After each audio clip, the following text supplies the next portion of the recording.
Tell us, where in the world are you watching from? Now, let's dive into today's story. Chapter 1. The Discovery. Marco Allen stood in the sterile brightness of St. Mary's emergency room. His jaw clenched as he watched Dr. Patricia Henley examine his 7-year-old son Austin's head wound. The fluorescent lights cast harsh shadows across his weathered face, highlighting the crow's feet that spoke of too many years in the construction business and too many sleepless nights lately. "Dad, my head really hurts," Austin whimpered, his small fingers clutching Marco's calloused hand. "I know, buddy. The doctor's going to make it better," Marco said softly, though his voice carried an edge that made the nurse glance up nervously. Dr. Henley finished her examination and turned to Marco with a troubled expression. "Mr. Allen, I need to ask you some questions about how Austin sustained this injury. The pattern of the wound is concerning." Marco's dark eyes narrowed. He'd noticed the blood on Austin's pillow that morning when he'd gone to wake his son for school. Marla, his wife of 10 years, had already left for her supposed early morning yoga class, something that had become frustratingly routine over the past 6 months. "He fell down the stairs last night," Marco said carefully, watching the doctor's reaction. "Hit his head on the banister." Dr. Henley nodded slowly, making notes. "Mr. Allen, the injury pattern doesn't match a fall. This appears to be from blunt force trauma, possibly from a cylindrical object. I'm required by law to report this to Child Protective Services and the police." Marco felt a cold fury building in his chest, but his expression remained carefully neutral. 20 years of running his own construction company had taught him to keep his emotions in check, especially when dealing with incompetence or betrayal. "Doctor, I understand your protocols. Do what you need to do." 30 minutes later, Detective Roberto Tanner arrived. He was a tall, lean man with prematurely gray hair and eyes that missed nothing. Marco recognized the type. He'd dealt with enough investigators over the years when construction accidents occurred on his job sites. "Mr. Allen, I'm Detective Tanner. Can you walk me through what happened last night?" Marco crossed his arms, his muscular frame tense. "Like I told the doctor, Austin fell down the stairs around 8:30. Hit his head pretty hard. My wife cleaned him up, put him to bed. We thought he was fine." "Where's your wife now?" "At work. She's an administrative assistant at Morrison Financial downtown." Marco's voice carried no emotion, though internally he was calculating. Marla's story about working extra hours lately had grown thin, especially considering the firm's managing partner, Julian Good, had called the house last week looking for her when she was supposedly working late. Detective Tanner studied Austin, who was now drowsy from the pain medication. "Son, can you tell me what happened to your head?" Austin's eyes were unfocused, but he managed to speak. "Uncle Donnie was playing with Mom in her room. They were making loud noises. I went to ask for water, and the door was locked. I hit my head on something when I tried to look through the keyhole. The silence in the room was deafening." Dr. Henley looked confused, but Detective Tanner's expression sharpened immediately. Marco felt the familiar rage that had been simmering for months suddenly crystallize into something cold and calculating. "Uncle Donnie?" Detective Tanner asked gently. "Mommy's friend. He comes over when Daddy works late." Marco's hands slowly curled into fists. "Donnie Kaiser. You should have known. Marla's old college friend who'd been hanging around more frequently, always with some excuse about needing advice or wanting to catch up. The bastard had been coming to his house, playing house with his wife while he was breaking his back to provide for his family." Detective Tanner looked at Marco. "Mr. Allen, I think we need to have a longer conversation. Can you call your wife and ask her to come down here?" "Of course," Marco said, his voice deadly calm. He pulled out his phone, noting it was 11:30 a.m. If Marla was really at work, she'd answer immediately. If she was with Donnie, the phone rang 4 times before going to voicemail. Marco tried again. Same result. "She must be in a meeting," he said to Detective Tanner, though they both knew better. Dr. Henley had stepped away to make her own calls. When she returned, her expression was grave. "Mr. Allen, I've spoken with the hospital social worker. Given the circumstances, we need to keep Austin here for observation and further evaluation. Child Services will need to investigate before he can go home." Marco nodded slowly. "I understand. Detective, are you treating this as a criminal investigation?" At this point, we're investigating potential child endangerment. If there's evidence of abuse or neglect occurring in the home. Detective Tanner let the implication hang. Marco's mind was already working 3 steps ahead. This wasn't how he'd planned to discover the full extent of Marla's betrayal, but perhaps it was better this way. The legal system would provide him with tools he could use. Documentation, evidence, official records. Detective, I want to cooperate fully. If someone hurt my son, I want them held accountable. I appreciate that, Mr. Allen. I'll need you to come to the station later today to give a formal statement. In the meantime, try reaching your wife again. As the detective left and the medical staff continued their evaluation of Austin, Marco stepped into the hallway and called his foreman, Julius Lynch. Julius, I need you to handle the Riverside project today. Family emergency. Everything all right, boss? It will be, Marco said grimly. But I'm going to be tied up for the next few days. Maybe longer. After hanging up, Marco stood in the hospital corridor, his mind racing. 20 years ago, when he'd started Allen Construction from nothing, his grandfather had given him a piece of advice. Boy, there are 2 kinds of men in this world. Those who get mad and do something stupid, and those who get mad and do something smart.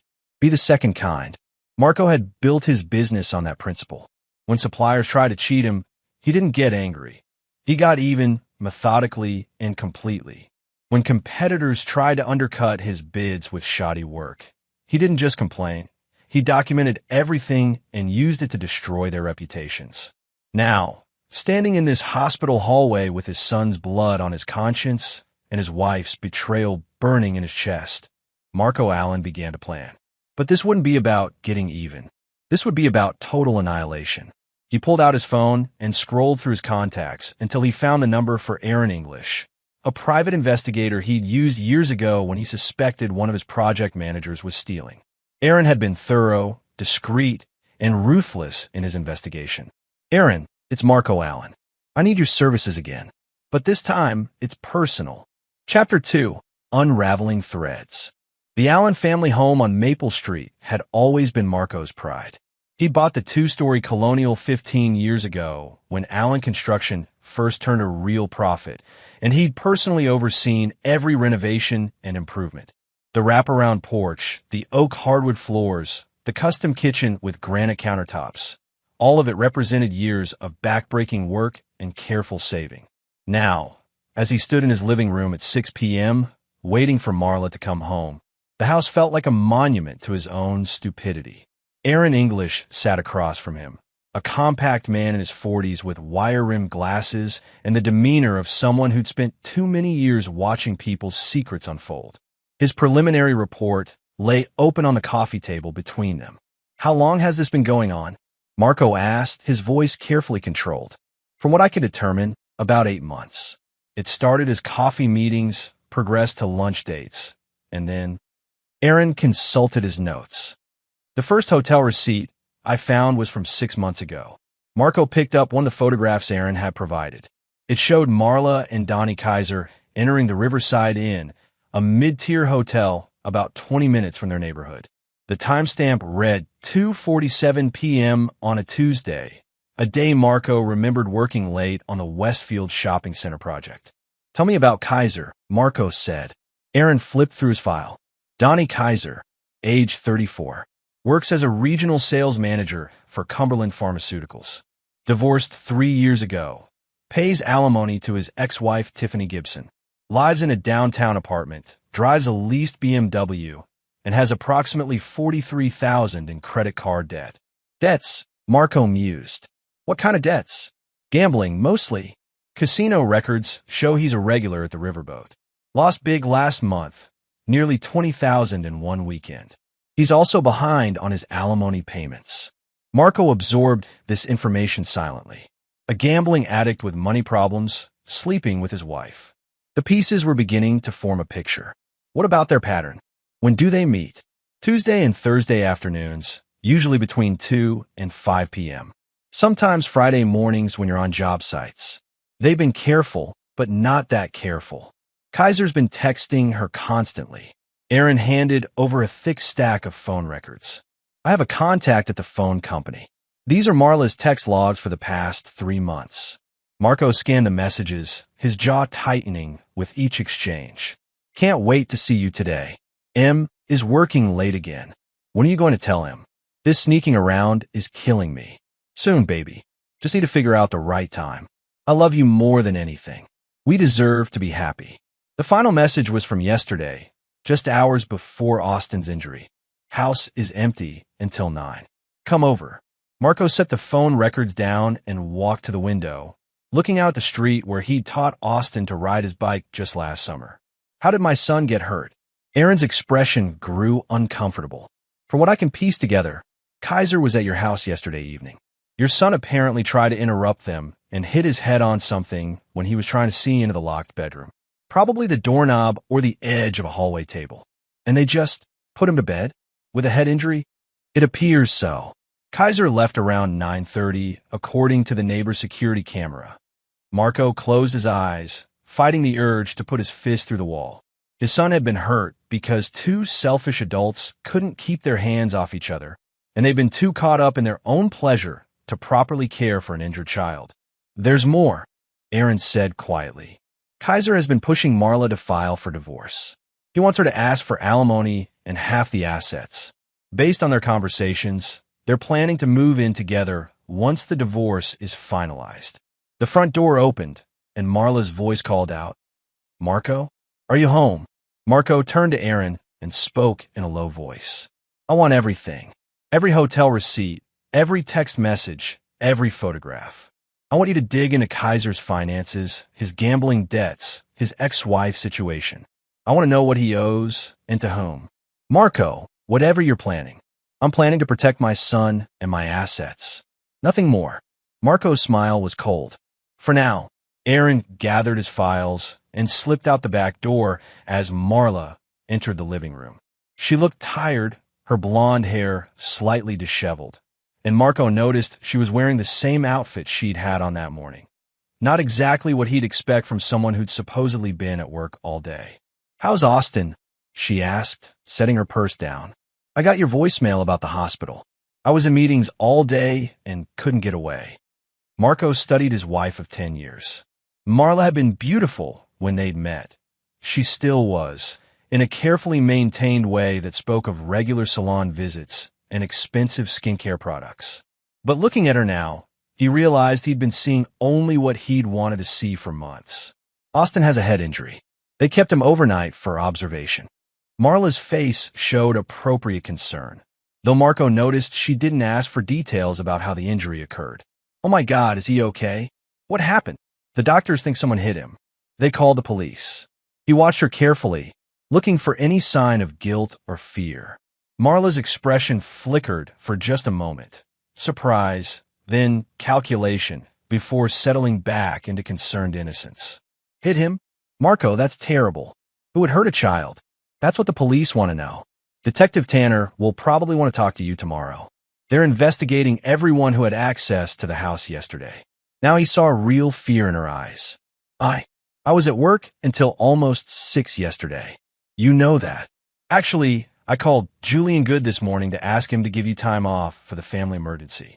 Funny thing, he said you haven't worked late a single day this month. In fact, he said you've been leaving early most days.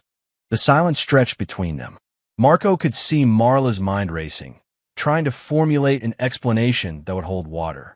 I've been running errands, she said finally. Doctor's appointments, grocery shopping, things for the house. What kind of doctor's appointments? Female issues. You wouldn't understand. Marco nodded slowly. I'm sure. Well, the police will want to verify your whereabouts yesterday evening. They're being very thorough. Marla's phone buzzed. She glanced at it and quickly put it face down on the coffee table, but not before Marco caught a glimpse of the name, Donnie. I should probably call the hospital, Marla said, reaching for the house phone. Check on Austin. Good idea. I'll make dinner while you do that. As Marla spoke to the hospital staff, Marco watched her performance. She played the concerned mother perfectly, asking all the right questions, expressing all the appropriate emotions. If he hadn't known better, he might have been convinced. But he did know better now. After Marla went upstairs to change clothes, Marco picked up her cell phone. It was password protected, but he'd seen her enter the code countless times. Austin's birthday. The phone unlocked immediately. The most recent messages were from Donnie. Did you hear from the police? We need to talk. This is bad. What if the kid remembers more? What if he tells him I was there? Meet me tomorrow at the usual place. We need to figure this out. Marco memorized the messages, then deleted them. Let Donnie wonder why Marla wasn't responding. As he prepared dinner, Marco's mind worked through the possibilities. The police investigation would eventually clear him of any wrongdoing, but would also create a paper trail documenting Marla's lies and inconsistencies. Aaron's investigation would provide additional evidence of the affair. But evidence of adultery wasn't enough. Not for what they'd done to Austin. Not for the months of lies and betrayal. Marco had built his construction business by thinking like an architect, seeing the entire structure before laying the first foundation stone. Now, as he planned his revenge against his cheating wife and her lover, he began to envision a different kind of construction project. He was going to systematically destroy both of their lives, piece by piece, until nothing remained but rubble. And just like his construction projects, it would be built to last. Chapter 3. Foundation Work. The next morning, Marco sat in the sterile interview room at the police station, his hands folded on the metal table as Detective Tanner reviewed his notes. Through the one-way window, he could see the parking lot where construction workers hurried to their job sites, unaware that their boss was planning the most important project of his career. Mr. Allen, I appreciate you coming in voluntarily, Detective Tanner said. Walk me through Tuesday evening one more time. Marco had rehearsed this moment. I got home around 7:15. Marla was in the kitchen making dinner. Austin was playing in the living room. We ate around 8, watched some TV, and put Austin to bed around 8:30. Marla and I watched a movie until about 10, then went to sleep. And you didn't notice anything unusual about Austin's behavior? He seemed tired, but that wasn't unusual. He'd had soccer practice after school. Marco paused, letting calculated concern show on his face. Detective, should I be worried about my wife? She's been different lately. Working late, secretive about her phone calls. Detective Tanner's pen stopped moving. Different how? Distant. Defensive when I ask about her day. Yesterday, when I tried to call her at work about Austin's injury, she didn't answer for hours. When she finally came home, she seemed more worried about covering her tracks than about her son. It was a careful balance, planting seeds of doubt without appearing to actively blame his wife. Marco had learned long ago that the best way to destroy someone was to let them destroy themselves. Mr. Allen, I have to ask, have you had any suspicions about your wife's fidelity? Marco let surprise and hurt flash across his face. What are you saying? Austin mentioned someone named Uncle Donnie being at your house. Do you know who that might be? Donnie Kaiser, Marco said slowly. He's an old friend of Marla's from college. He's been coming around more lately, but I thought. He trailed off, letting the implication hang. You thought what? I thought he was just being friendly. Going through a divorce, needed someone to talk to. But if you're suggesting... Marco's voice hardened. Detective, if that son of a bitch has been in my house with my wife while I'm working to support my family, I want to know about it. Detective Tanner leaned back in his chair. Mr. Allen, I need you to stay calm. We're still investigating. Calm. Marco stood up, his chair scraping against the floor. My son is in the hospital because someone was too busy screwing around to watch him properly. And you want me to stay calm? Sit down, Mr. Allen. Marco sat, but his hands remained clenched. I'm sorry. It's just, if Marla's been lying to me, if she's been putting Austin at risk. He shook his head. What do you need from me? Permission to examine your home, particularly the master bedroom and hallway where Austin was injured. We also need your wife's phone records and any security camera footage you might have. You have my full cooperation. I want the truth. After the interview, Marco drove to the hospital to check on Austin. His son was awake and alert, the head wound properly bandaged. The social worker, a thin woman named Kelsey Ward, was interviewing him when Marco arrived. Daddy, Austin reached for him, and Marco felt genuine emotion tighten his throat. Hey, buddy, how are you feeling? Better. The nurse gave me ice cream for breakfast. Kelsey Ward looked up from her notepad. Mr. Allen, I've been talking to Austin about Tuesday night. He's been very helpful. Marco sat on the edge of the hospital bed. What did you tell Miss Ward, Austin? I told her about Uncle Donnie's car in our driveway, and how Mommy told me not to bother them when her door was locked, and how I hit my head trying to see through the keyhole because I wanted water. The social worker made more notes. Austin, can you describe Uncle Donnie's car? It's blue and shiny, like Batman's car, but smaller. A BMW, Marco thought, just like Aaron had reported. Mr. Allen, Kelsey Ward said, I need to speak with your wife this afternoon. When would be a good time? She should be at work. Morrison Financial downtown. Though, Marco hesitated, playing his part. She's been having some personal issues lately. If she seems defensive or evasive, that's probably why. Another seed planted. That afternoon, Marco met with Aaron English at a coffee shop across from Morrison Financial. Through the window, they could see the building where Marla supposedly worked. I've been digging into Kaiser's finances, Aaron said, sliding a folder across the table. This guy's in serious trouble. He owes money to some very unpleasant people. Marco opened the folder and whistled softly. The documents showed gambling debts totaling nearly $60,000, including $30,000 owed to a loan shark named Malcolm Rosales, who operated out of the casino district. Rosales isn't just a loan shark, Aaron continued. He's connected to organized crime. Word is, Kaiser has missed 2 payment deadlines. Rosales has been asking questions about his assets, his job, his personal life. What kind of timeline is Kaiser working with? He needs to come up with $20,000 by next Friday, or Rosales starts getting creative about collecting. And get this, Kaiser's been telling people he's expecting a big windfall soon. Something about a business opportunity. Marco studied a photograph of Malcolm Rosales, a heavy-set man with cold eyes and scarred knuckles. Has Kaiser mentioned Marla to any of these people? Not by name, but he's been talking about his rich girlfriend whose husband owns a construction company. He's apparently told several people that she's going to leave her husband and they'll split the assets. The pieces were falling into place beautifully. Marco could see the entire structure now. How to use Kaiser's debts, Marla's greed, and the police investigation to create a perfect storm of destruction. I need you to do something for me, Marco said. I want you to approach Malcolm Rosales. Tell him you represent someone interested in Kaiser's situation. Someone who might be willing to provide information about Kaiser's assets in exchange for certain considerations. Aaron raised an eyebrow. Marco, that's dangerous territory. I'm not asking you to threaten anyone. I'm just suggesting that Rosales might appreciate knowing that Kaiser's rich girlfriend is married to someone who doesn't appreciate being cheated. And what exactly do you want Rosales to do with that information? Marco's smile was cold. Whatever comes naturally. That evening, Marco returned home to find Marla pacing the living room. Her phone pressed her ear.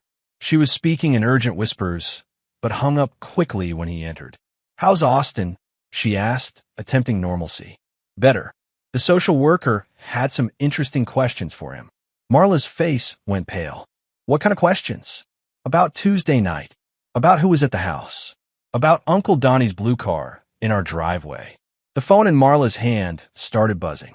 She glanced at it and declined the call, but Marco had seen the name. Donnie. Marla, we need to talk. Marco, Sit down. She perched on the edge of the couch, her hands twisting together.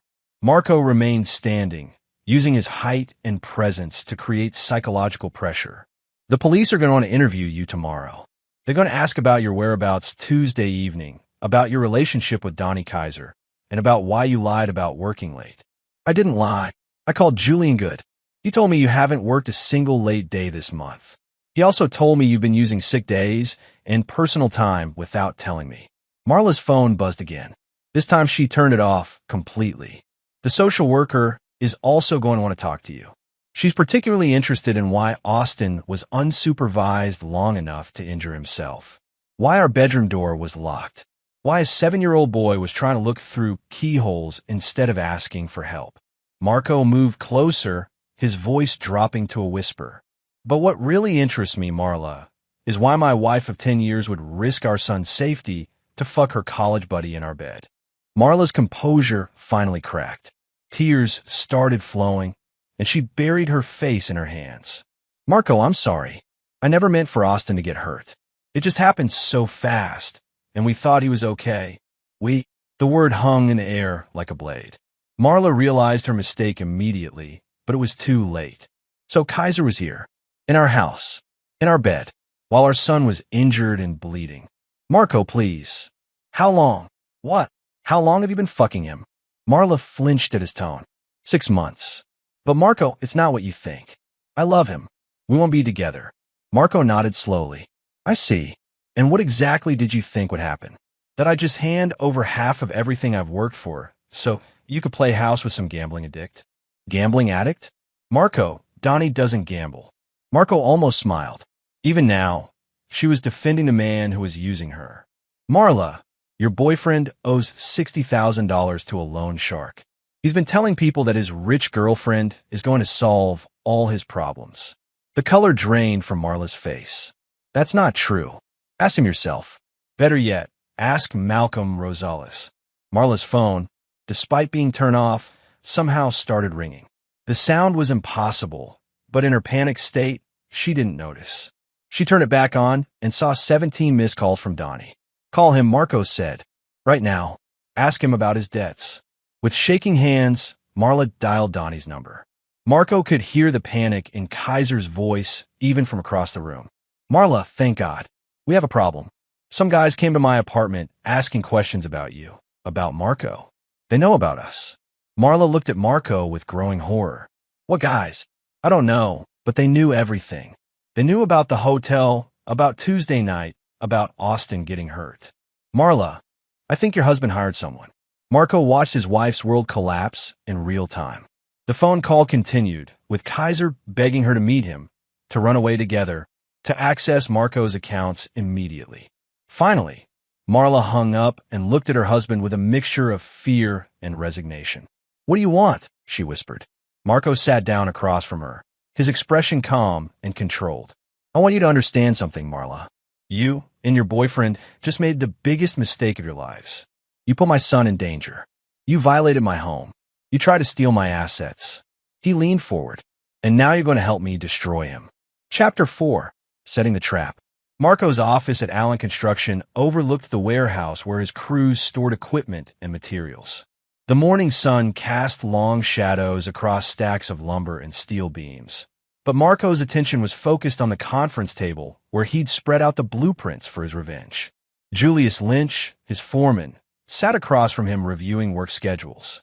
At 55, Julius was one of the few people Marco trusted completely. They'd worked together for 12 years, and Julius had never once given Marco reason to doubt his loyalty. Boss, the Riverside project is 2 days ahead of schedule, Julius reported. The electrical contractors want to start early if we can accommodate them. Good. What about the Westfield job?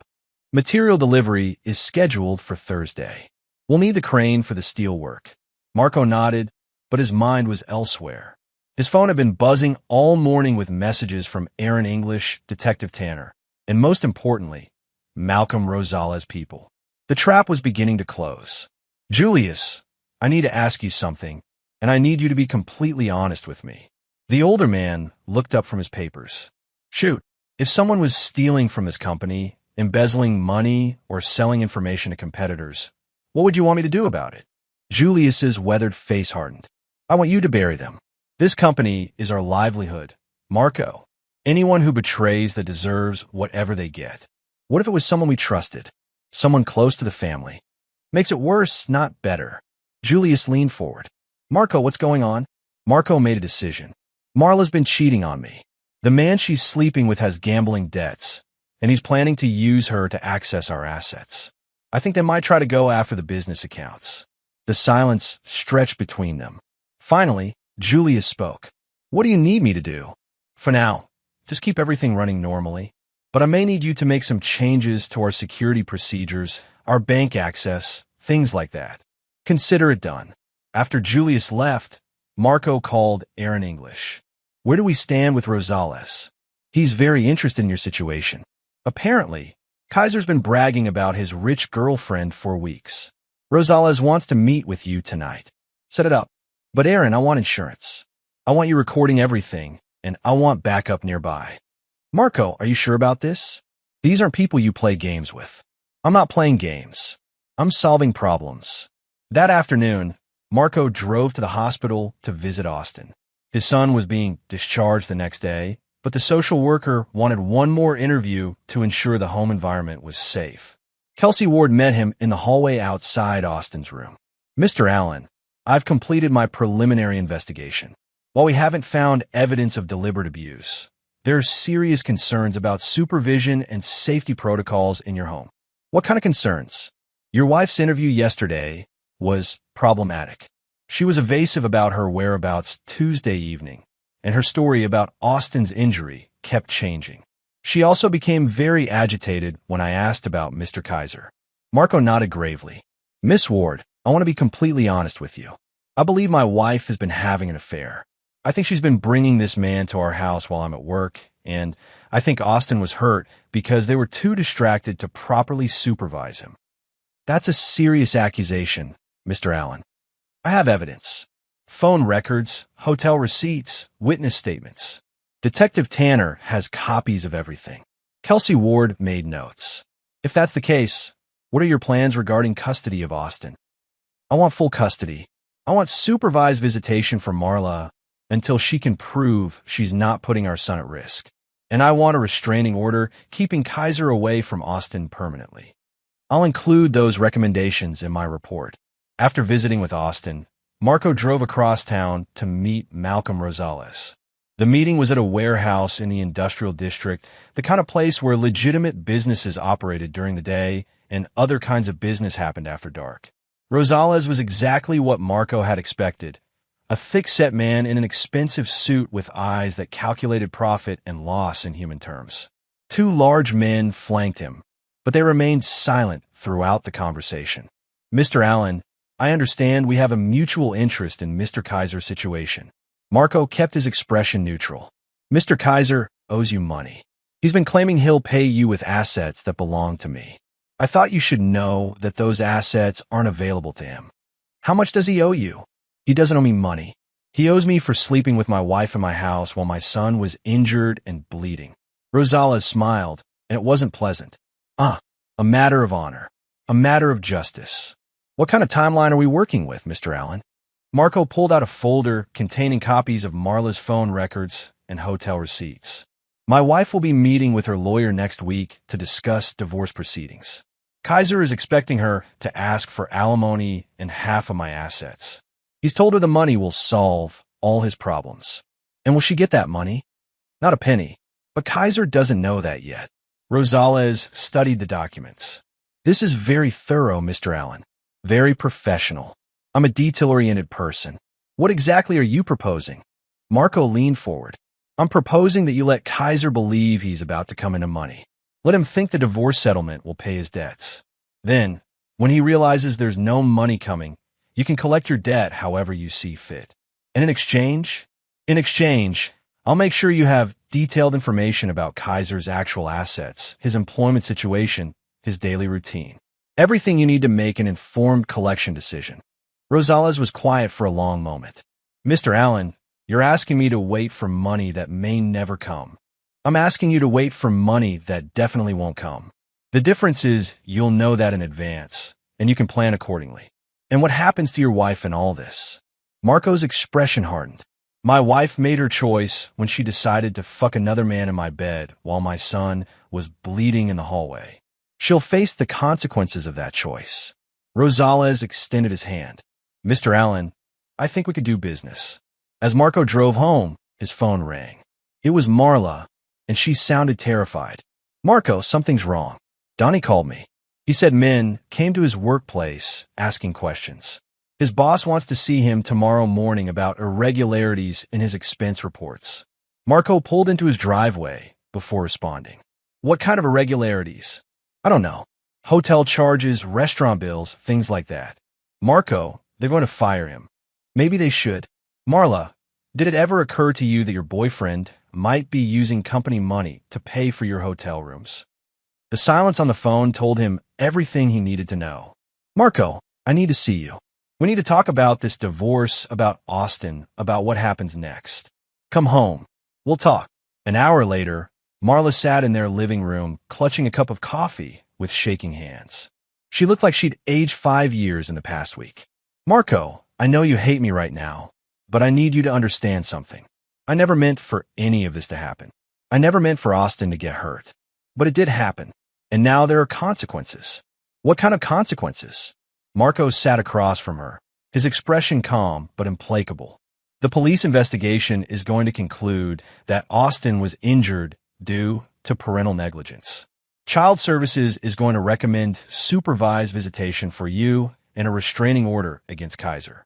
The divorce court is going to see you as an unfit mother who abandoned her child for an affair. Marla's face crumpled. What about the money? The assets? I'll need something to live on. Marla, did you honestly think I was going to reward you for cheating on me? Did you think I'd just hand over half of everything I built so you could start a new life with your boyfriend? It's not about the money. It's exactly about the money. Kaiser's gambling debts, his pressure for you to file for divorce, his promises that everything would work out once you got your settlement. It's all about money. Marco pulled out his phone and showed her the screen. It displayed a text message from an unknown number. Your boyfriend owes us $60,000. Payment is due Friday. We know where you live. Marla stared at the message in horror. Marco, what is this? This is what happens when you get involved with a gambling addict who owes money to dangerous people. They've been watching Kaiser, following him, learning about his life. And now they know about you. But I don't have that kind of money. No, but they think you will. After the divorce settlement, Marla looked up at him with desperate eyes. Marco, please. You have to help me. These people, they're dangerous. Marco studied his wife's face, seeing the fear and desperation there. For a moment, he almost felt sorry for her. Almost. Marla, I want you to understand something. You and Kaiser created this situation. You put my son at risk, you violated my trust, and you tried to steal my assets. Now you're asking me to protect you from the consequences. I'll do anything. I'll sign whatever papers you want. I'll give up all claims to the assets. Just please don't let them hurt me. Marco was quiet for a long moment, as if considering her offer. Finally, he spoke. There might be a way to handle this, but it would require you to do exactly what I tell you to do when I tell you to do it. No questions, no arguments, no attempts to protect Kaiser. Anything. Tomorrow, you're going to call Kaiser and tell him you've been in touch with a divorce lawyer.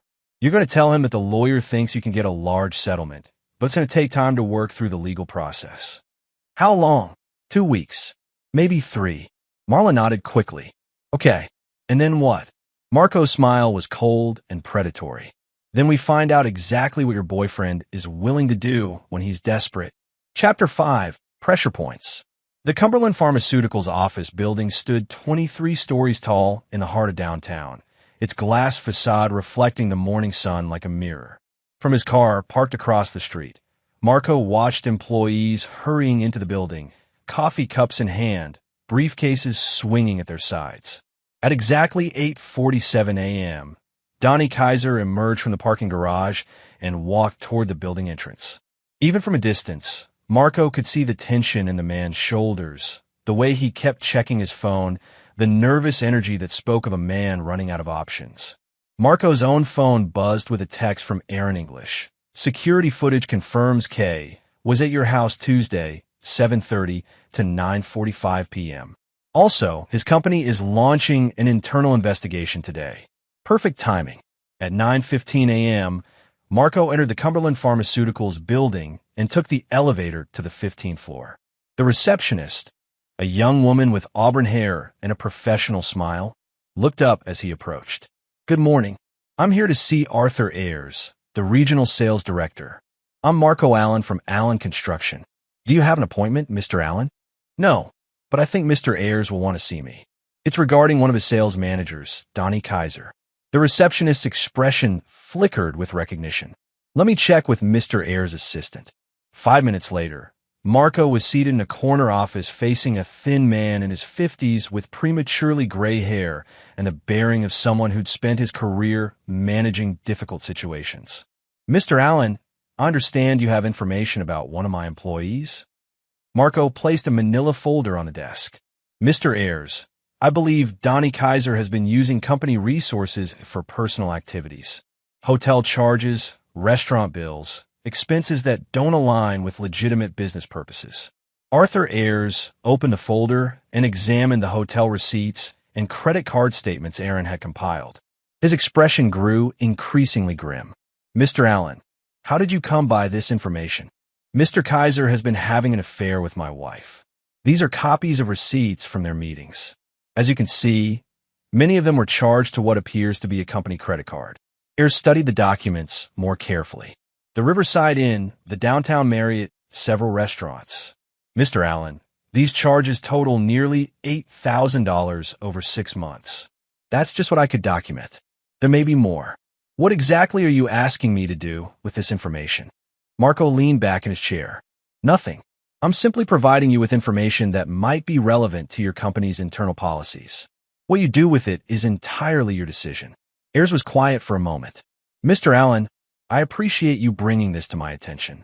Company policy is very clear about misuse of corporate resources. I understand completely. Will you be filing charges for fraud? Marco pretended to consider this. That depends on several factors. If Mr. Kaiser takes responsibility for his actions and makes appropriate restitution, I might be willing to consider alternative resolutions. What kind of restitution? Full repayment of the misused funds, plus interest, and a formal acknowledgement of wrongdoing that could be used in my divorce proceedings. Ayers nodded slowly. I'll need to discuss this with our legal department, but I think we can work something out. As Marco left the Cumberland Pharmaceuticals building, his phone rang. It was Marla, and she sounded panicked. Marco, Donnie just called. He's been suspended from his job, pending an investigation. They're accusing him of embezzlement. That's unfortunate. Marco, did I what, Marla? Did you have something to do with this? Marco was quiet for a moment. Marla, are you asking me if I reported evidence of criminal activity to the appropriate authorities? Yes, I did. Your boyfriend has been stealing from his company to pay for hotel rooms where he could fuck my wife. Oh God. Marco, what's going to happen to him? That depends on whether he cooperates with the investigation and makes full restitution. It also depends on whether criminal charges are filed. Criminal charges? Embezzlement is a felony. Marla, $8,000 in misappropriated corporate funds. That's serious prison time. The line was quiet except for the sound of Marla crying. There might be a way to minimize the damage, Marco continued. But it would require Kaiser to be completely honest about his activities, his debts, and his intentions regarding our marriage. What do you mean? I mean, he needs to provide a full confession about the affair, his gambling problems, and his plan to use our divorce settlement to pay his debts. In writing, signed and witnessed. And if he does that, then I might be willing to work with Cumberland Pharmaceuticals on a restitution agreement instead of pursuing criminal charges. Another long silence. Marco, I need to ask you something, and I need you to tell me the truth. Those men who've been asking questions about Donnie, the ones who threatened him about his gambling debts, did you arrange that? Marco smiled, though she couldn't see it. Marla, your boyfriend owes $60,000 to a loan shark. That's not something I arranged. That's something he did to himself. But the timing is because his creditors are getting impatient. They want their money, and they've been told that Kaiser is about to come into a large sum through his girlfriend's divorce settlement. Who told them that? Kaiser did. He's been bragging about it for weeks. At 2 p.m., Marco met with Detective Tanner at the police station. The detective had called that morning requesting another interview, and Marco suspected he knew why. Mr. Allen, we've completed our investigation into your son's injury. Based on the evidence, we're not pursuing criminal charges for child abuse. That's good to hear. However, we are recommending that Child Services maintain supervision of Austin's living situation until certain issues are resolved. What kind of issues? Detective Tanner consulted his notes. Your wife's inconsistent statements about Tuesday evening, evidence of an extramarital affair, and questions about the supervision of your son during the time of his injury. Marco nodded gravely. Detective, I want what's best for Austin. If that means supervised visitation for Marla until she can prove she's prioritizing his safety, then I support that decision. There's another matter we need to discuss. We've received information about potential fraud involving Mr. Kaiser's employment. Are you planning to file charges? That depends on whether Mr. Kaiser is willing to cooperate with resolving the situation. I'm more interested in protecting my family's assets than in sending anyone to prison. I understand. However, if Cumberland Pharmaceuticals decides to file charges, that decision won't be up to you. Of course not. After leaving the police station, Marco drove to his lawyer's office. Samuel Stanton was a sharp-dressed man in his 60s who specialized in divorce and family law. His office walls were lined with law books and framed photographs of successful cases. Marco, I've reviewed the documentation your investigator provided. This is about as clear-cut a case of adultery as I've ever seen. What kind of settlement can we expect? Given the evidence of infidelity, the child endangerment issues, and the apparent conspiracy to defraud marital assets, I'd say you're looking at full custody of Austin, minimal or no alimony from Marla, and retention of virtually all marital property. Marco leaned forward. What about Kaiser's involvement? Can we pursue him legally? Alienation of affection is still recognized in this state. We could potentially sue Kaiser for damages related to the destruction of your marriage. Given his apparent financial difficulties, it might not be worth pursuing monetarily, but would create additional legal pressure. Do it. I want him buried under legal problems. Consider it done. That evening, Marco returned home to find Marla pacing the living room with her phone pressed to her ear. She was speaking in urgent whispers, but hung up quickly when she saw him. That was Donnie, she said. Marco, he's falling apart. He's been suspended without pay. His landlord is threatening eviction, and those men you mentioned, they came to his apartment again. What do they want? Money. They gave him until Friday to come up with $20,000, or they're going to start breaking things. Starting with his legs. Marco sat down and loosened his tie. That's unfortunate. Marco, please. I know you hate us both, but you can't just let them hurt him. Marla, I want you to understand something. Donnie Kaiser made a series of choices.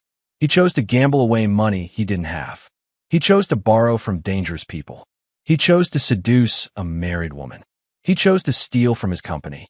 And he chose to put our son at risk. Marco's voice grew colder.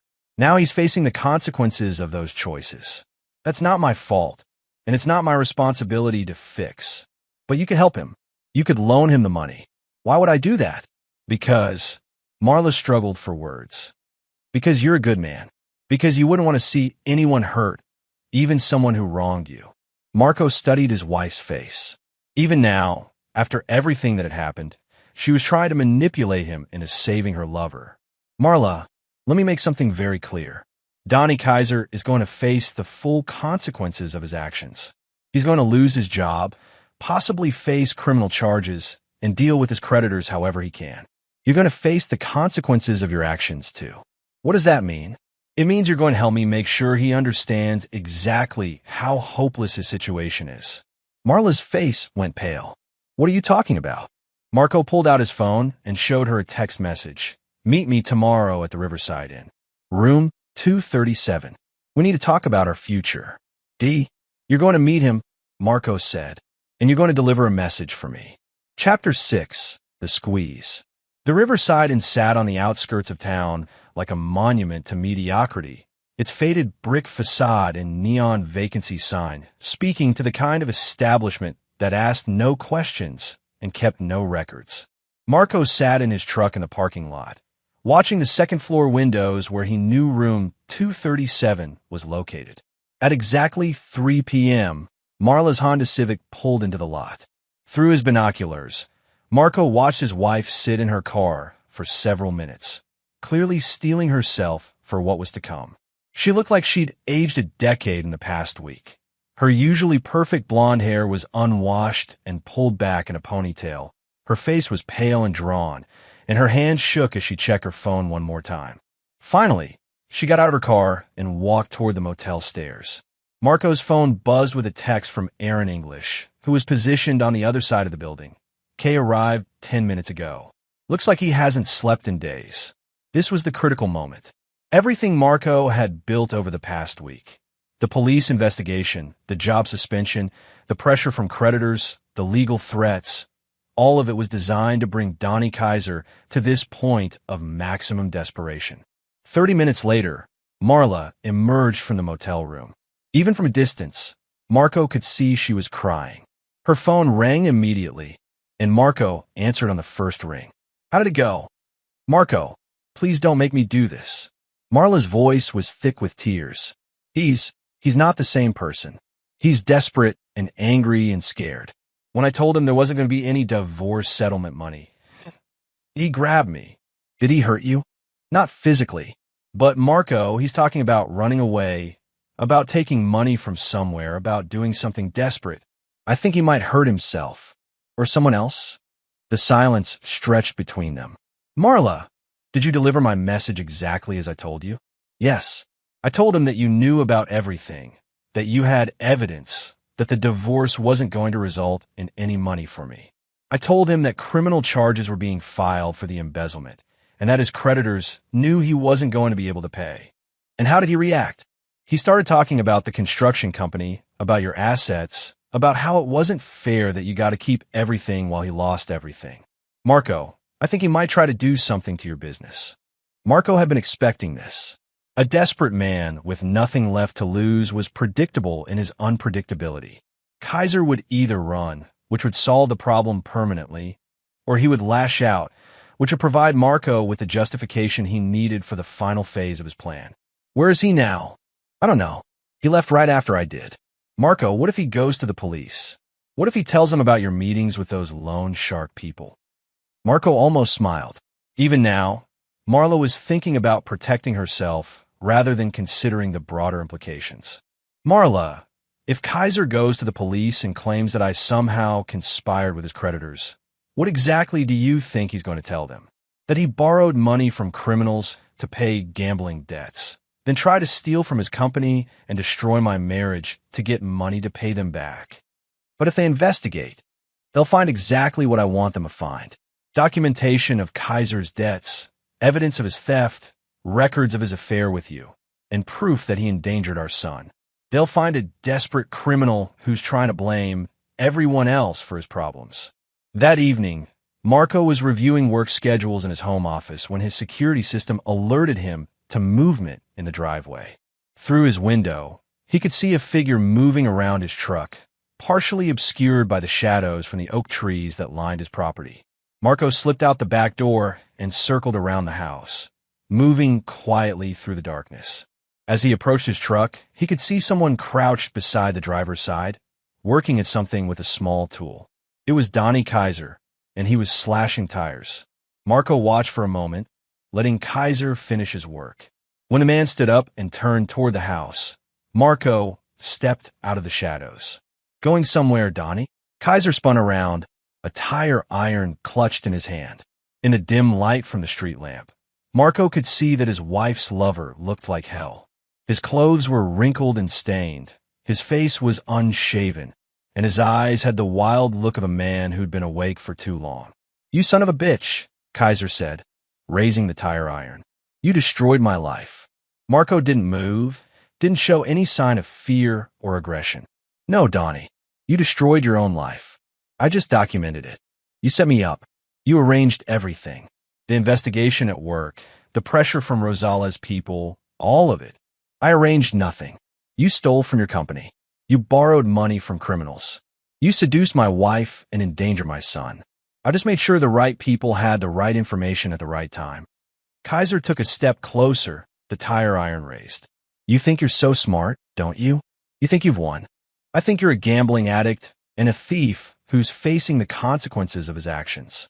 "Consequences?" Kaiser laughed, but there was no humor in it. "You want to talk about consequences? Fine. Let's talk about what happens when I tell everyone that Marco Allen hired criminals to threaten me.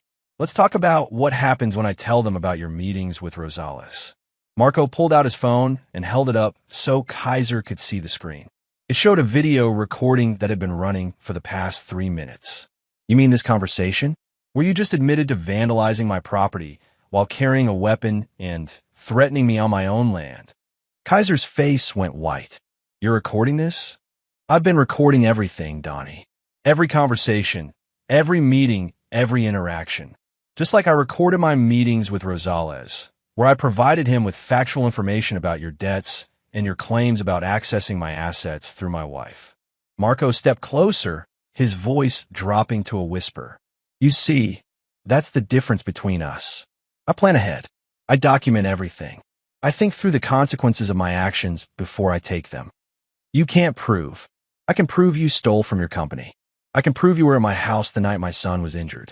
I can prove you've been pressuring my wife to file for divorce so you could access assets that don't belong to you. And now I can prove you came to my home with a weapon and vandalized my property. Kaiser's grip on the tire iron loosened. What do you want? I want you to understand that your situation is hopeless. You owe money you can't pay to people who don't accept excuses. You're facing criminal charges for embezzlement. You have no job, no income, and no prospects. Your only choice is to disappear. I can't just disappear. Rosales' people will find me. Maybe, but that's not my problem. Kaiser stared at him for a long moment, then dropped the tire iron. You're a cold son of a bitch. You know that. I'm a man who protects what's his. And Marla? What happens to her? Marco's expression hardened. Marla chose you over her family. She chose your problems over her son's safety. She'll live with the consequences of that choice for the rest of her life. Kaiser turned and walked toward his car, but stopped at the edge of the driveway. This isn't over, Marco. Yes, it is. After Kaiser drove away, Marco called Detective Tanner and reported the vandalism and threats. Within an hour, a patrol car was parked outside his house, and an APB had been issued for Kaiser's arrest. At midnight, Marco's phone rang. It was Aaron English. Marco, we have a problem. Kaiser just robbed a convenience store across town. He got away with about $400, but the whole thing was caught on camera. Marco felt a cold satisfaction settle in his chest. Anyone hurt? No, but he had a gun. This is now an armed robbery investigation. Where do you think he's headed? If he's smart, out of state. If he's desperate, he might try something even more stupid. Marco looked out his window at the police car parked in his driveway. Aaron, I want you to make sure Rosales knows about the robbery. I want him to know that Kaiser is now a wanted criminal who's likely to draw police attention wherever he goes. That's a dangerous game, Marco. It's not a game at all. It's pest control. The next morning brought news that Donnie Kaiser had been arrested trying to cross the state line. He'd been pulled over for speeding, and the officer had recognized him from the APB. In his car, police found the stolen money, the gun used in the robbery, and a notebook containing detailed information about Marco's business, his home address, and his daily routines. Marco read the news report while drinking his morning coffee, feeling a deep sense of satisfaction. Kaiser was now facing charges for armed robbery, embezzlement, stalking, and vandalism. Even with a plea bargain, he was looking at serious prison time. But the game wasn't over yet. There was still Marla to deal with, and Marco had saved the best for last. Chapter 7. Final Calculations. The law offices of Stanton and Associates occupied the top 2 floors of the Meridian building downtown, their mahogany-paneled conference rooms and brass fixtures projecting the kind of old-money respectability that impressed judges and intimidated opposing counsel. Marco sat at the head of the polished conference table, his hands folded calmly as he watched his soon-to-be ex-wife sign document after document. Marla looked broken. Her designer clothes hung loosely on her frame. She'd lost at least 15 pounds over the past month, and her once-perfect manicure was now bitten down to the quick. Dark circles under her eyes spoke of sleepless nights, and her hand shook slightly as she signed away her rights to everything she'd once taken for granted. The final custody agreement, Samuel Stanton announced, sliding another document across the table. Mr. Allen will have full legal and physical custody of Austin. Mrs. Allen will have supervised visitation every other Saturday from 10 a.m. to 4 p.m., supervised by a court-appointed monitor. Marla's lawyer, a nervous young man named Matt Hanna who'd been assigned to her case through legal aid, cleared his throat. Mrs. Allen, you don't have to agree to these terms. We could fight for joint custody. With what? Marla's voice was barely above a whisper. I have no money for a prolonged legal battle, no job, no assets. Marco has documented evidence of adultery, child endangerment, and poor judgment. Any judge who reviews this case will see exactly what Marco wants them to see. She looked across the table at her husband, her eyes filled with a mixture of hatred and resignation. You've thought of everything, haven't you? Marco's expression remained neutral. I've simply documented the truth, Marla. You made choices, and now you're living with the consequences. The property settlement, Stanton continued, awards all real estate, business assets, retirement accounts, and investments to Mr. Allen. Mrs. Allen will receive her personal belongings and the Honda Civic, which is paid for. What about alimony? Matt Hanna asked weakly. Given Mrs. Allen's adultery and the documented evidence of her conspiracy to defraud marital assets, the court has waived any alimony claims, Stanton replied. However, Mr. Allen has agreed to provide her with $5,000 to assist with relocation expenses. Marla signed the final document and pushed it across the table. There. Are you satisfied now? Marco studied his wife's face for a moment. Once, he'd loved this woman enough to build a life with her, to trust her with his heart and his future. Now, looking at her defeated expression, he felt nothing but cold satisfaction. Almost, he said quietly. What do you mean, almost? Marco nodded to Stanton, who opened another folder. There's one more matter to address, the lawyer said. The criminal conspiracy charges. The color drained from Marla's face. What criminal charges? Conspiracy to commit fraud, Marco said. You and Kaiser conspired to defraud me of marital assets. You provided him with confidential financial information about my business.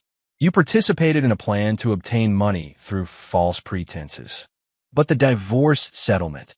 The divorce settlement is a civil matter.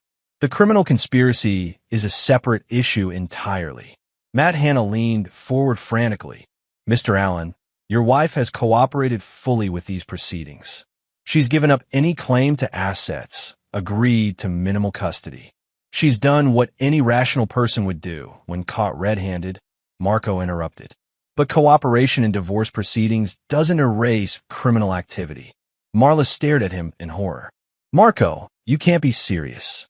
After everything I've already lost, you want to send me to prison? I want justice for what you did to our son. I want accountability for your betrayal. And I want to make sure you never have the opportunity to do this to another family. Stanton slid a final document across the table. However, Mr. Allen is prepared to be reasonable. This is a cooperation agreement. If Mrs. Allen agrees to provide full testimony about Kaiser's gambling debts, his pressure tactics, and his plan to use divorce proceeds to pay his creditors, Mr. Allen will recommend that charges be filed only against Kaiser. You want me to testify against Donnie? I want you to tell the truth about what happened. Under oath. On the record. Marla looked at her lawyer, who shrugged helplessly. Mrs. Allen, if Mr. Allen follows through with conspiracy charges, you could be looking at significant prison time. This agreement would allow you to avoid prosecution entirely. What would I have to testify to? Marco answered directly. That Kaiser pressured you to file for divorce, specifically to gain access to my assets. That he provided you with specific information about his gambling debts and his need for money. That he was present in our home the night Austin was injured. And that you both prioritize your sexual encounter over our son's safety. And if I refuse, then you'll face the full consequences of your actions. Criminal charges, prison time, and a felony record that will follow you for the rest of your life. The silence in the conference room stretched for several minutes. Finally, Marla spoke. If I sign this, if I testify, what happens to me afterwards? You'll be free to rebuild your life however you see fit. But you'll do it somewhere else. The cooperation agreement includes a provision that you relocate at least 500 miles away and have no contact with me or Austin except for court-supervised visitation. You're banishing me. I'm giving you a chance to start over. It's more than you deserve. Marla picked up the pen with shaking hands and signed the cooperation agreement. 2 weeks later, Marco sat in the gallery of the county courthouse as Marla took the witness stand in Donnie Kaiser's criminal trial. Kaiser had been denied bail due to the armed robbery charges, and his court-appointed attorney was fighting a losing battle against overwhelming evidence. Marla's testimony was devastating.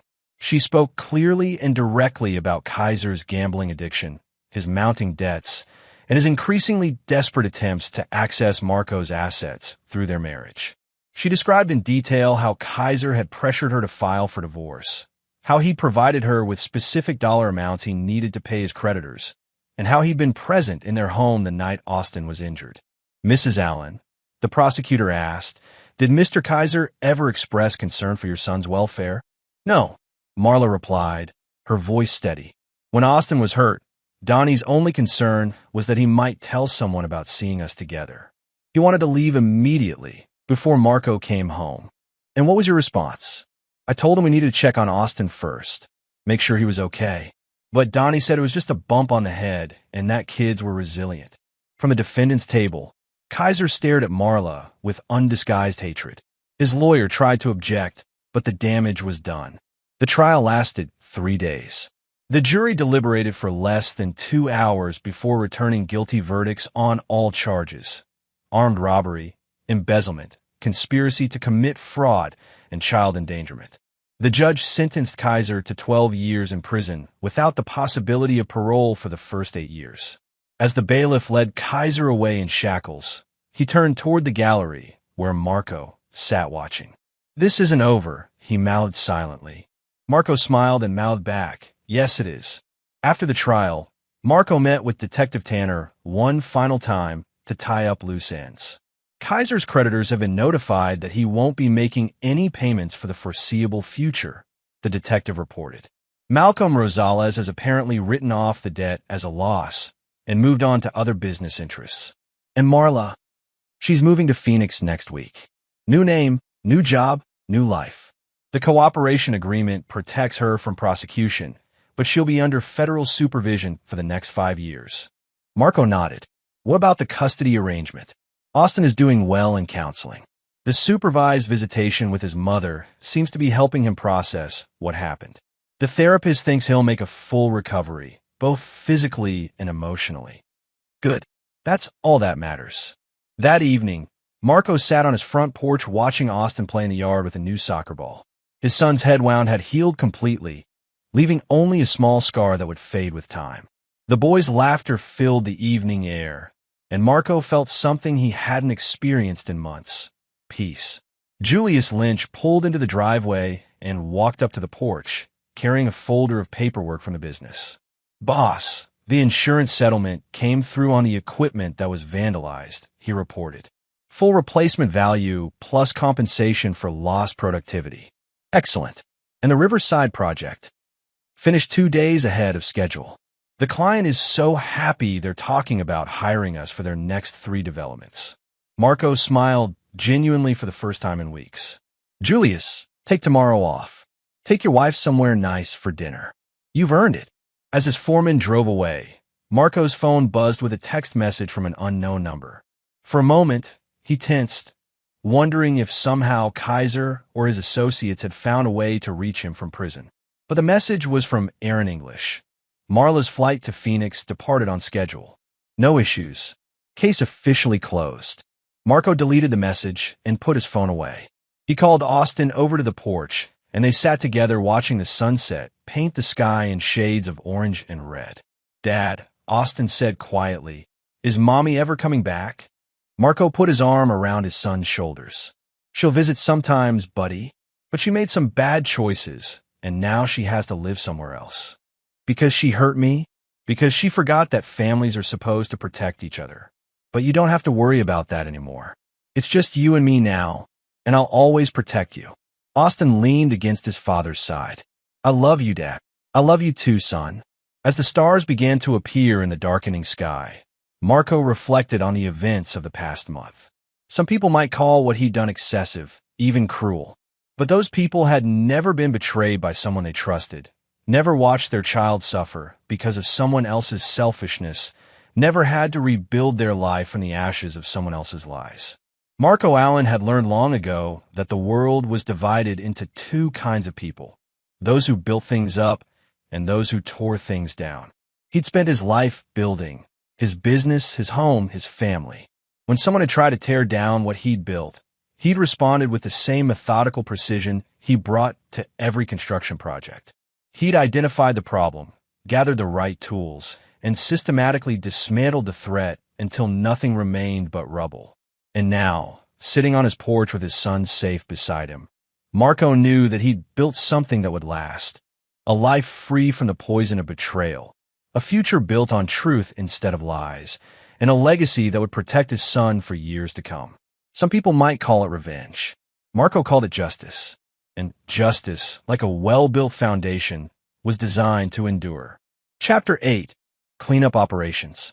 6 months after the trial, Marco stood in the marble lobby of the First National Bank building, watching as the electronic board displayed the morning's interest rates and market indicators.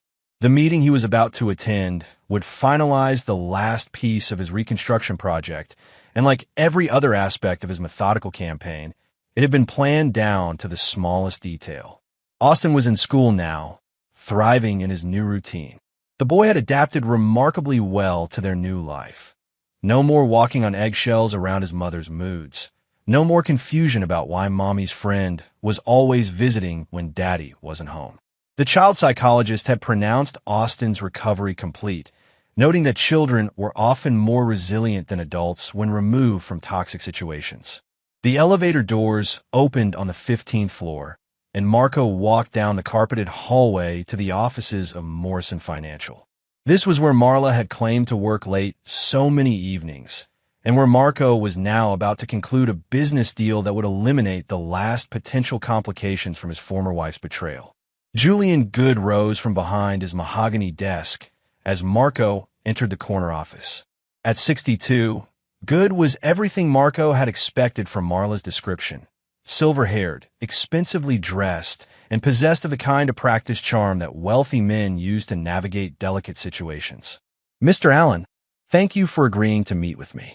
Please have a seat." Marco settled into the leather chair across from Good's desk and studied the man who had been Marla's boss during her affair. "Mr. Good, when you called last week, you mentioned there were some lingering issues related to my ex-wife's employment here." "Yes, unfortunately there are." Good opened a file folder and consulted several documents. "As you know, Marla was terminated from her position here following her arrest.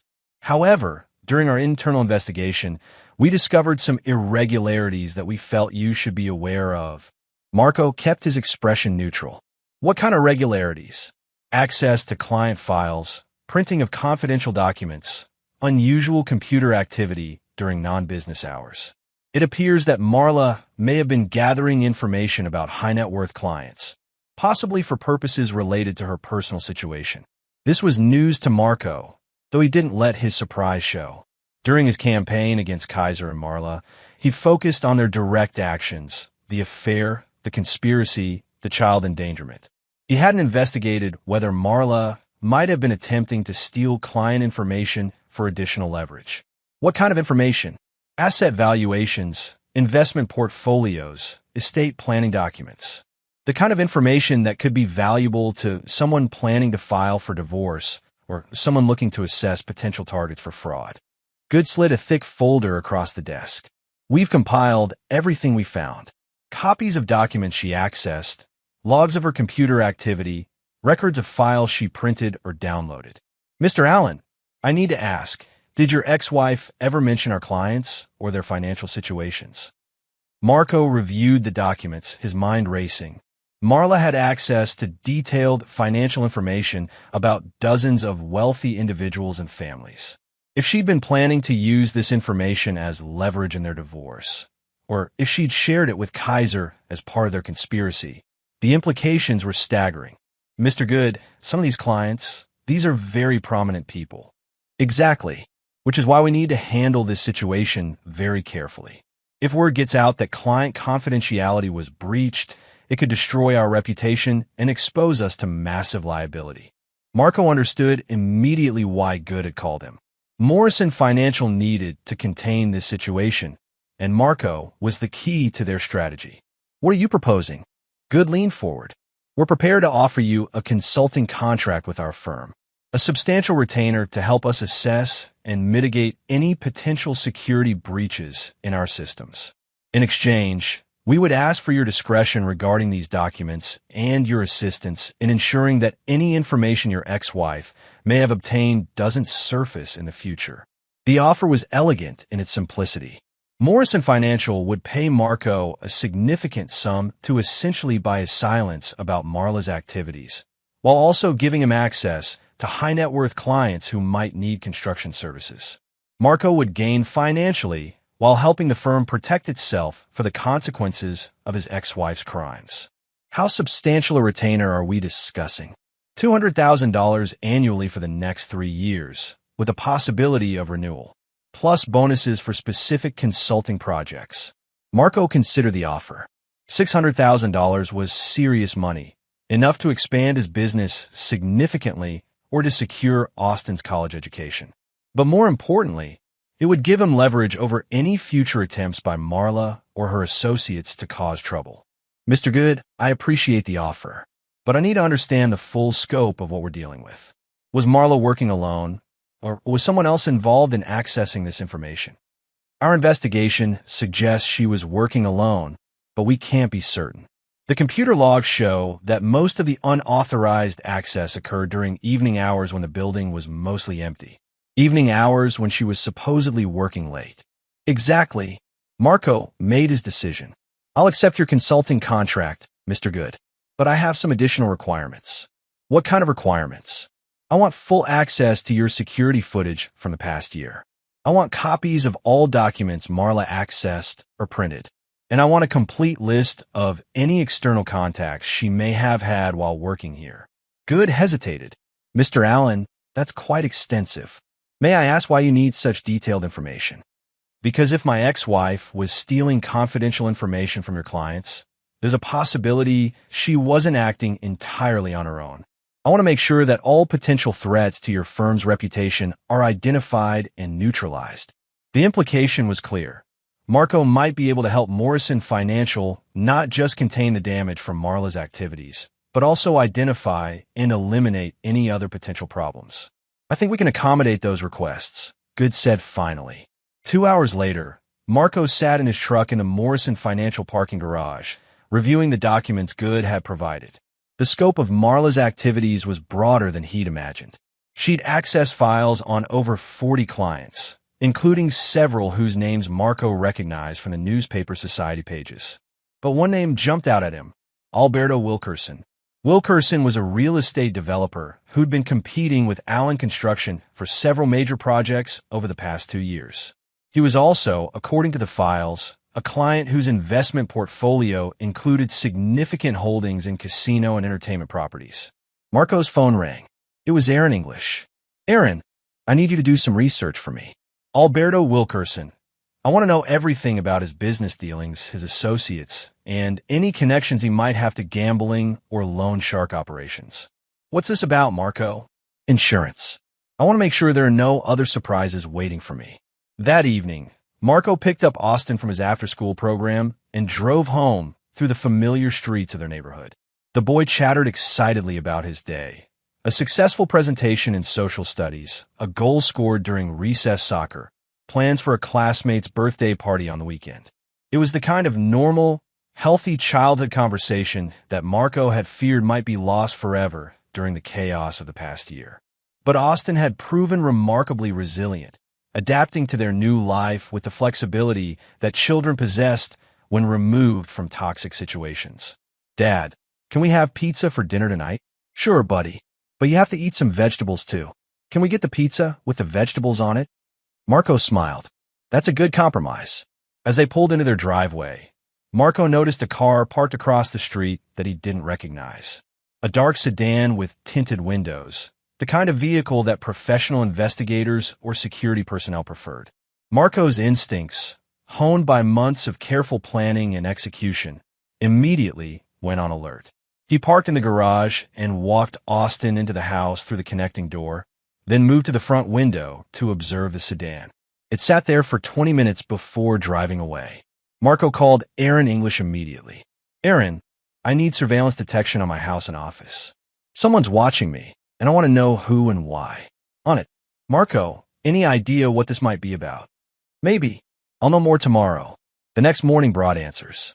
Aaron called while Marco was reviewing job site reports in his office. The sedan belongs to a private security firm called Steele Investigations. They specialize in corporate security and asset protection. Their client list includes some very high-end individuals and businesses. Any connection to Morrison Financial or Alberto Wilkerson? Not directly. But get this, Steele Investigations was hired last week by someone to conduct a background investigation on you. The contract was paid for in cash, and the client information is sealed. Marco felt the familiar cold clarity that came when a new threat emerged.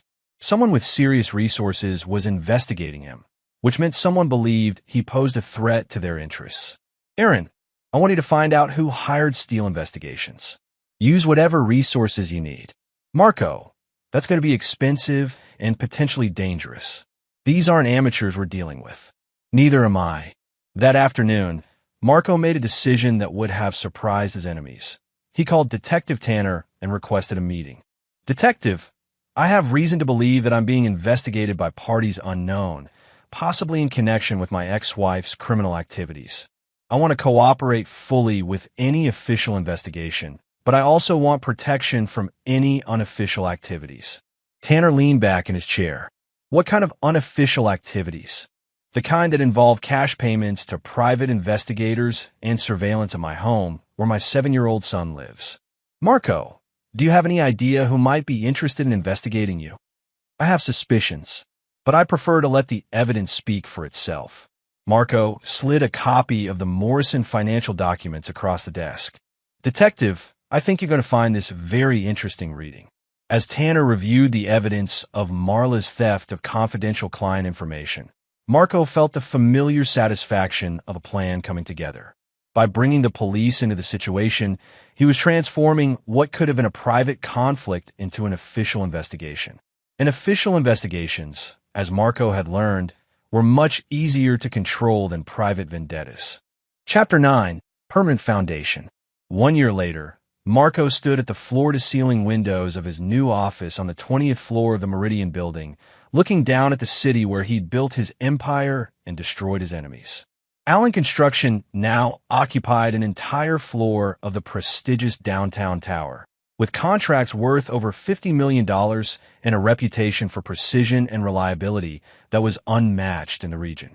Austin, now 8 years old, sat at the conference table doing his homework while Marco finished reviewing the quarterly financial reports. The boy had grown taller and more confident over the past year, his easy smile and quick wit showing no lasting trauma from the events that had reshaped their lives.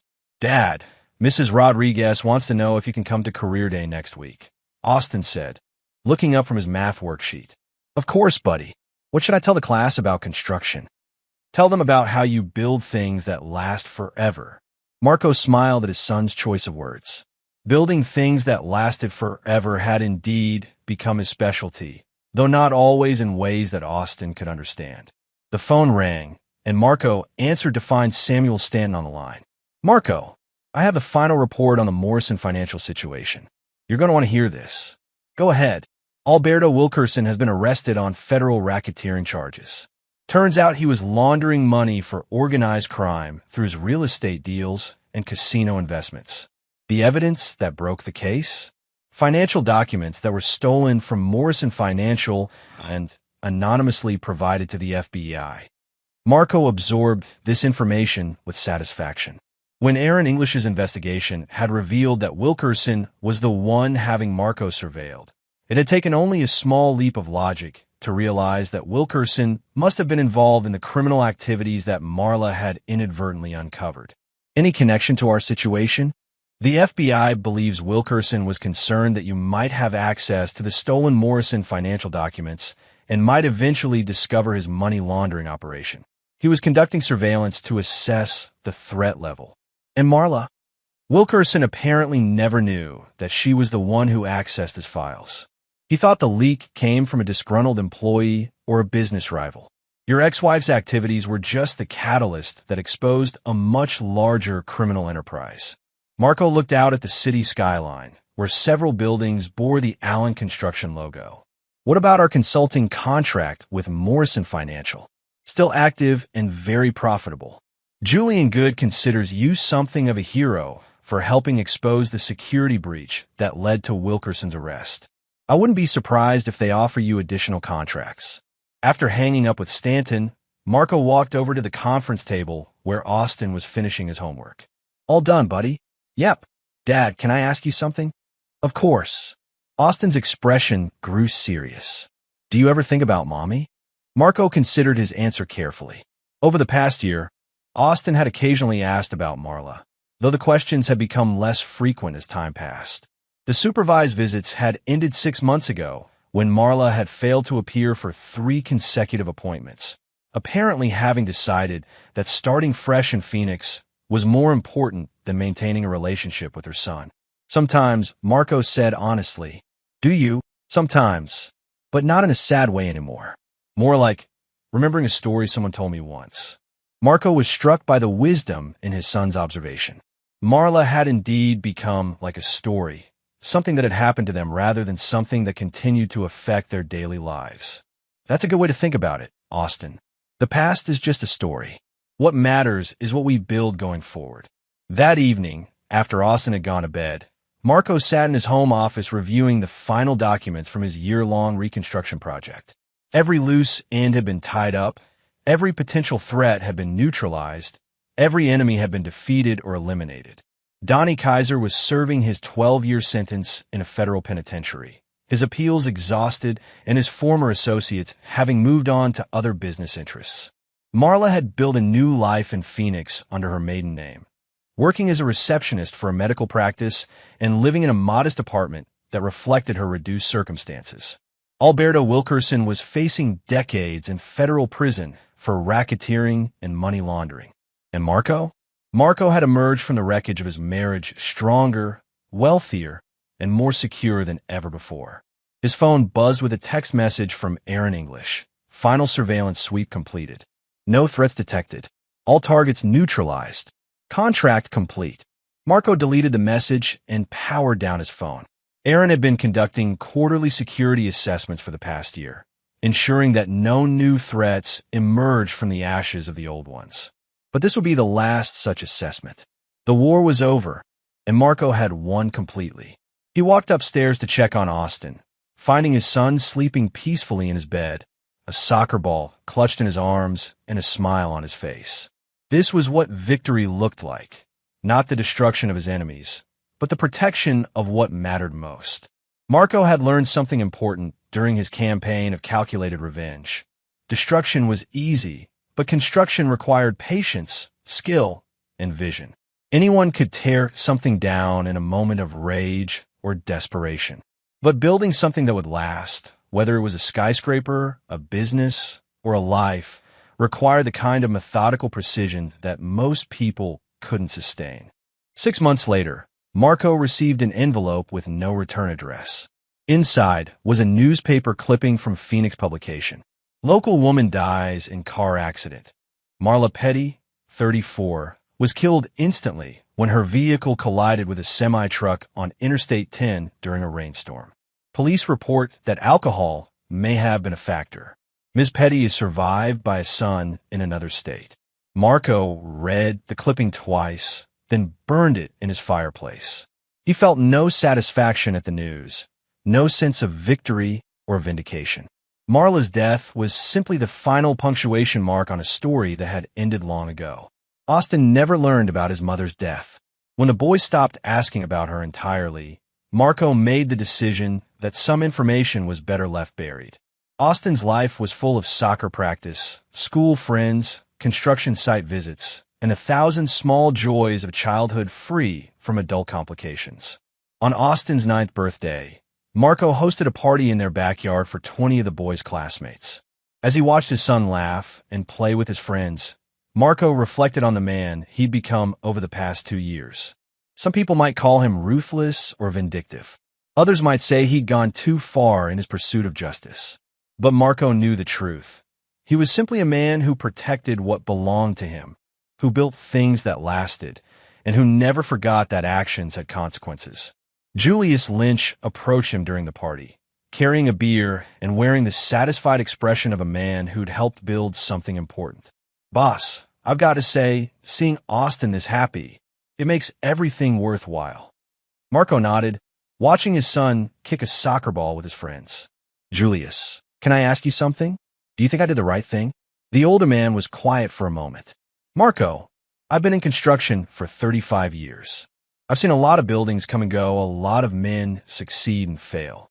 The ones who last, the ones who build things that endure, they're the ones who understand that a good foundation is everything. Julius gestured toward Austin, who was now organizing his friends into teams for a game. That boy has a solid foundation now. No cracks, no weak spots, no rut that's going to bring the whole structure down later. Whatever you had to do to build that foundation, well, that's between you and your conscience. Marco smiled. That's good enough for me. As the sun set over the city where Marco Allen had built his empire and protected his son, the sounds of children's laughter filled the air. It was the sound of innocence preserved, of safety secured, and of a future built on an unshakable foundation. Some men built monuments to their own glory. Others built walls to keep the world at bay. But Marco had built something more important than either. A life free from the poison of betrayal, a legacy of strength and protection, and a son who would grow up knowing that some things in this world were worth fighting for. And that, Marco knew, was a construction project that would last forever. And there you have it. Another story comes to an end. What did you think? I'd love to hear your thoughts in the comments below. If you enjoy this story, consider joining our community by subscribing. It means the world to us. For more stories like this one, check out the recommended videos on screen. And I'll see you there.